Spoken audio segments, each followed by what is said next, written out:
चेतना का विज्ञान है, ईश्वर का वरदान है। नमस्कार। चेतना का विज्ञान डॉक्टर आमोद सचान की दृष्टि से इस कार्यक्रम में एक बार हम मौजूद हैं डॉक्टर आमोद कुमार सचान जी के साथ में। सर, आपका इस शो में बहुत बहुत स्वागत है। नमस्कार सर, आज मैं इस प्रोग्राम की शुरुआत एक सूक्ति से करना चाहूँगा। धर्मो रक्षति रक्षता। ऐसे कहा गया है कि अगर हम धर्म की रक्षा करते हैं तो धर्म हमारी रक्षा करता है। इस बारे में आपका दृष्टिकोण क्या है? कि यदि आप धर्म की रक्षा करते हैं तो धर्म आपकी रक्षा करता है। ये कैसे होता है? जब हम धर्म को पहले समझें तब तो उसकी रक्षा करेंगे। जी बिल्कुल। तो धर्म जो है इस शरीर के गुणधर्म है, यदि उनका पालन करते हैं हम तो उसकी रक्षा करते हैं। तो जब हम उनका पालन करते हैं तो वो गुण ही हमारी रक्षा करने लगते हैं, इस संसार के सारे कष्टों का निवारण करते हैं।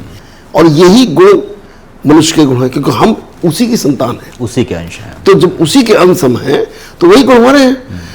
तो जब जब हम इन गुणों को धारण करते हैं तब हम पूरी तरीके से तन से और मन से निरोगी रहते हैं।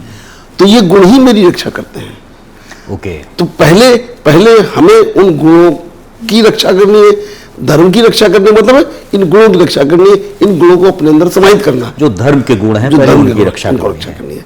तो इसके बाद एक जो सबसे इंपॉर्टेंट एस्पेक्ट है कि कभी ये हम समझें कि धर्म आए कहां से, धर्म की उत्पत्ति कहां से हुई, इतने संप्रदाय बने क्यों और कैसे बने। तो पहले तो ये मनुष्य चार पैरों में चलने वाला प्राणी था, जैसे बाकी अन्य प्राणी चलते हैं वैसे भी था। फिर धीरे धीरे इवोल्यूशन करके दो पैर वाला बना। दो पैर के बाद फिर वो जब सीधा खड़ा हो गया, चलने लगा, तो उसने पेड़ पौधे पत्ते सब देखे, चारों तरफ जीव जंतु देखे। तो सर्वाइवल के लिए जो उसको दिखाई दिया उसका उसने उपयोग किया। तो पहले उसने जीवों को उनका शिकार किया। शिकार करने के बाद फिर जो फूल पौधे और देखे, फल, उनको सेवन शुरू किया, क्योंकि उसको पैदा होते ही इस समझ में आ गया कि मुझे भोजन करना है। तो भोजन जो उपलब्ध था वो करने लगा। अब उसके बाद उसको चीजें तो हम दिखाई देने लगी कि संसार में जब उसने दिमाग लगाना शुरू किया, जब उसकी चेतना का थोड़ा थोड़ा विकास हुआ, उसने देखा कि चारों तरफ ये पानी है, ये हवा है, ये जमीन है, इससे ये पेड़ क्यों हो रहा है, ये पौधे क्यों हो रहे हैं, ये उसका दिमाग थोड़ा थोड़ा विकसित होने लगा, चलने लगा। तो उसने कहा इसमें कहीं ना कहीं कोई शक्ति है जो ये कर रही है। ऐसे इवोल्यूशन हुआ है। उसके बाद उन्होंने ये देखा इतनी प्रकृति सब कुछ हो रहा है, कहीं ना कहीं कोई है जो ये सब चला रहा है, जो कर रहा है। उसकी खोज शुरू कर दी। तो बहुत हजारों वर्षों में खोज करते करते उनको कुछ ना कुछ साइंटिफिक एविडेंस मिलने लगे, उसका फायदा मिलने लगा कि हाँ है कोई ऐसी शक्ति है जो इन सब चीजों को करती है। तो ये सब चीजें धीरे धीरे इवॉल्व होती गई। और फिर जब बहुत सालों हजारों वर्ष के बाद जब हमारा सिविलाइजेशन आया, तब उसमें कुछ मनीषी पैदा हुए, कुछ ऋषि हुए, कुछ मुनि हुए, जिन लोगों ने ध्यान किया और ध्यान के द्वारा जो उनको ज्ञान प्राप्त हुआ, वो ज्ञान उनको लगा ये सच ये है, इस ब्रह्मांड का सच ये है। तो उन लोगों ने जो इनलाइटेंड सोल हुई, उन लोगों ने फिर उनको पुस्तकों में लिखना शुरू किया। तो उस तरीके से वो ज्ञान धीरे धीरे आगे बढ़ता गया। और जो जो जागृत हुआ उसको जो दिखाई दिया लगा कि ये सच है, और जो सच था वास्तव में, उसके बेसिस पे वो किताबें लिखी गई, पुस्तकें लिखी गई, और उनको पालन करने वाले अनुयायी हो गए। तो जो अनुयायी हुए उन्होंने उसको धर्म का नाम दिया। धर्म की आवश्यकता ही क्यों पड़ी? एक्चुअली धर्म पहले तो जिज्ञासा फसाया, लेकिन जो आगे चल के जो धर्म बने हैं, ये धर्म उन लोगों के इनलाइटमेंट से बने हैं। जो लोग इनलाइटेड सोल्स हुई, उनके अनुयायियों ने धर्म की स्थापना करी। हर धर्म में सिर्फ एक काम सिखाया गया है, और वो है जीवन जीने की कला। हम जीवन कैसे जिए, तो जो जीवन जीने की कला बताई गई है वही धर्म है। ओके। इसमें एक सर मेरा सवाल यह है कि धर्म अगर अनुष्ठान पूजा और इस तरीके की चीज़ों को हम देखते हैं, तो धर्म को क्या हम माने कि वो मंत्र, अनुष्ठान, पूजा वगैरह से ही परिभाषित होता है, या फिर ये भीतर की यात्रा है? देखिए, धर्म जो है ना, धर्म का मूल उद्देश्य समझ लीजिए क्या है। धर्म का मूल उद्देश्य है हम उन गुणों को समझें और धारण करें, जिन गुणों के धारण करने से हम फिजिकली मेंटली नॉर्मल रहते हैं। ये है धर्म। ये धर्म है। तो अगर फिजिकली मेंटली हम नॉर्मल रहते हैं तो ही हम स्वस्थ रह सकते हैं। तो बनाई इसीलिए गए थे कि हम फिजिकली मेंटली स्वस्थ रहें। लास्ट टाइम मैंने एक बड़ा ही बहुत ही, मैं उनका नाम नहीं लेना चाहता इस प्लेटफॉर्म पे, वो एक बहुत बड़े धर्माचार्य हैं, जैन मुनि हैं। उन्होंने एक कोट किया, उन्होंने बोला कि राजनीति धर्म की पत्नी है। और मैं मतलब उसको उस वाक्य को सुन के अवाक था। मैंने कहा कि इसकी क्या विश्लेषण है, क्या व्याख्या है इसकी? तो उनकी जो व्याख्या है, उनका ऐसे लोगों के जो भ्रमित हैं उनके बारे में हम भ्रम दूर करने के लिए तो बैठे हुए हैं। तो हम भ्रम दूर करना है। ये भ्रम जो लोगों ने पाल रखा है उसको समूल नष्ट करना है कि इस भ्रम से किसी मानवता का कल्याण नहीं हो सकता है। इसलिए हमको हर कर्म धर्मानुसार करना चाहिए। और जैसे फॉर एग्जाम्पल, सबसे अच्छा एग्जाम्पल है राजा जनक का। राजा जनक को वैदेही भी कहते हैं। उनको अपने देह का कोई भान नहीं था।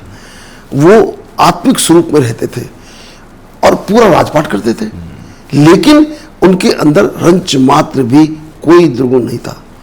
पूरे समाज के जितने लोग हैं, पूरी जितनी प्रजा थी, उस सबके कल्याण के लिए पूरा जीवन देते थे। आपको कथा याद होगी कि जब उस देश में सूखा पड़ गया था, तो ये उनको बताया कुछ लोगों ने कि इसमें यदि राजा जनक खेती करेंगे, हल चलाएंगे, तो ये वर्षा हो जाएगी और हम सब लोगों का ये अकाल मिट जाएगा। राजा थे, उनका बिल्कुल ये मेरा पहला कर्तव्य है। यदि हमारी प्रजा का कल्याण होना है तो हम हल चलाएंगे, खेती का काम करेंगे। उसी में उनको सीता की जी प्राप्त हुई थी। जब हल चलाते हुए तो एक अंदर से जमीन में जब वो हल गया तो वहीं उनको घड़े के अंदर सीता जी उनको मिली थी। ये भाव हमको रखना ही होगा, चाहे आप शिक्षा दें, चाहे आप मेडिकल काम करें। जब आप सिर्फ भाव कल्याण का होना चाहिए। अच्छा, और जब आप भाव कल्याण का रखते नहीं है तो वो आपका कल्याण नहीं करेगा। उसकी परिभाषा बदल जाती है। और इसको आप कुछ भी कहें कि न्यू नॉर्मल है, ये सब एबनॉर्मल है और हमारा बहुत बड़ा अकल्याण करता है। हम उन शब्दों का उपयोग भी नहीं करते जो जिनके कहने से ही नेगेटिव ऊर्जा पैदा होती है। तो मैं अकल्याण में भी कल्याण शामिल है, इसलिए वो अकल्याण ना हो, सबका कल्याण हो, ये भाव रहना चाहिए। और ये हर व्यक्ति को अगर जो चाहता है कि धर्म के रास्ते पे चलें, तो पहली उसको प्रातः काल उठते ही करनी है कि मेरे संपर्क में जो भी व्यक्ति आए, प्रभु उसका कल्याण करें। ये भाव और पूरे दिन रहे, लगातार रहे। किसी भी काम के डिसीजन करते समय आपके मन में ये भाव रहना चाहिए कि ये जो काम मैं कर रहा हूं, इस काम से सभी लोगों का कल्याण समाहित है। इसी को ही मेडिटेटिव लाइफस्टाइल कहते हैं कि आपको हर पल याद है कि आप कौन हैं, आपका क्या कर्तव्य है। उन कर्तव्यों का निर्वहन धर्म के अनुसार मैं कर रहा हूं, तो मैं मेडिटेटिव लाइफस्टाइल में चल रहा हूं, तो मैं मेडिटेशन कर रहा हूं। मेडिटेशन सुबह शाम के लिए गहराई से बताया जाता है कि गहराई से करिए, लेकिन मेडिटेशन पूरे दिन करना है, 24 घंटे करना है, सो के उठने के बाद सोने तक। और कैसे करना है, करने का तरीका यही है कि आप हर कर्म उसको समर्पित कर दीजिए ईश्वर को, और उसको समर्पित करते हुए करिए, तो कभी भी कोई गलती हो ही नहीं सकती है। ये सर आपने कि न्यू नॉर्मल जो टर्म का इस्तेमाल किया है, इसी शब्द के इर्द गिर्द एक सवाल मन में कौंध रहा है कि पिछले टाइम में अगर हम थोड़े से ही कुछ वर्षों के पहले की बात करें, आज के 100, 150, 200 वर्ष पहले की, तो जो कहानियां हम सुनने को मिलते हैं तो समझ में आता है कि एक लेवल तक धार्मिकता थी लोगों में, मानवता थी। ये समय के साथ साथ धीरे धीरे ये डिग्रेड क्यों हुई? ये तो देखिए, जितने जितने हम अपने शरीर की आसक्ति में डूबते गए, उतना उतना नीचे गिरते गए। इस शरीर की आसक्ति ही हमको गलत कर्मों की तरफ प्रेरित करती है। और आसक्ति क्या है कि सब कुछ ये शरीर चाहता है मेरे लिए होना चाहिए, सब कुछ मेरे लिए, और सबसे अच्छा मेरे लिए होना चाहिए, मेरे, फिर उसके बाद मेरे लोगों का होना चाहिए। मेरे लोगों क्यों? क्योंकि उसके मन में ये भाव बैठा हुआ है कि ये मैं, वो जीवन जो मिला है वो तो जी नहीं जा, लेकिन सोचता है कि जब मैं शरीर छोड़ूं तो मेरे बाद मेरा बेटा मेरे जिएगा, मेरी गद्दी पर तो जो मेरा बेटा जिएगा वो मैं ही होगा जो जी रहा होगा, तो अब उसके लिए चाहिए। और तो उसके करते करते करते करते इतना ज्यादा भर गया है कि वो ग्रीड हमारे अंतर मन की गहराइयों में बैठ गई है। जहाँ प्रेम भरा होना चाहिए था वो ग्रीड भर गई है, लालच भर गई है, और लालच ऐसी बैठी हुई है कि हमको जीने नहीं दे रही है। तो उसी को निकालना ही तो हमारा कर्तव्य है। उस लालच को निकाल के वहां प्रेम भर देना है। हर वक्त प्रेम का भाव रहना चाहिए।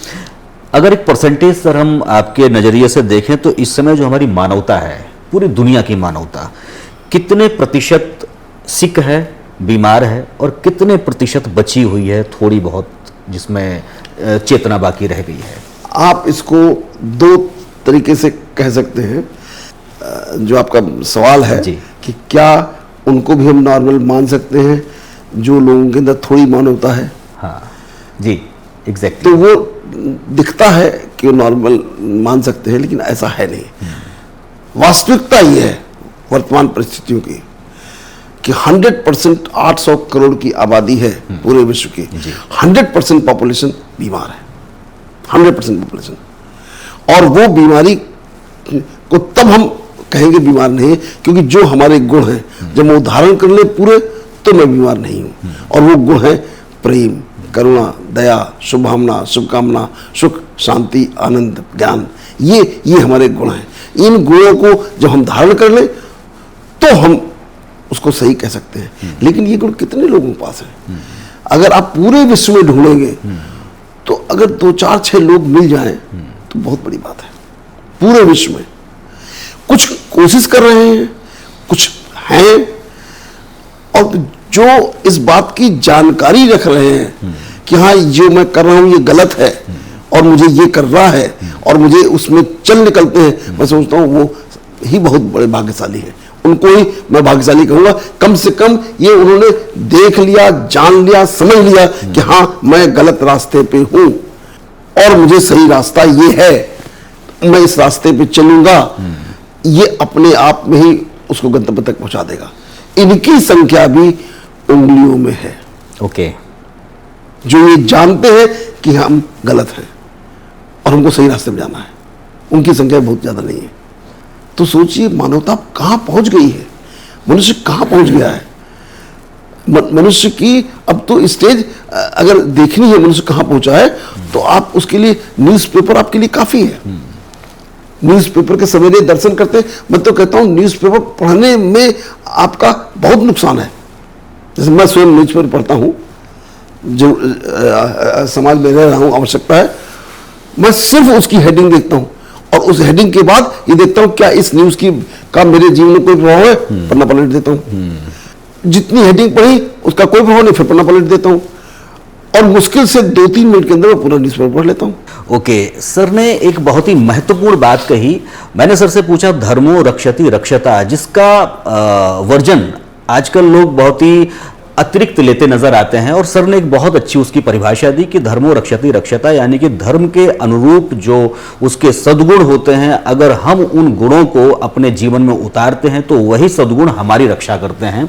इसका सही मतलब हुआ धर्मो रक्षति रक्षता का। लेकिन आजकल के जो कालखंड में जो चीजें सब भ्रमित हैं। धर्म की परिभाषा मालूम नहीं है, संप्रदाय को धर्म समझ बैठे हैं और उस संप्रदाय को समझते हैं कि दूसरे संप्रदाय से खतरा है, इसलिए उसकी रक्षा के लिए लाठी डंडा और भाला उठाइए। ये धर्म नहीं है।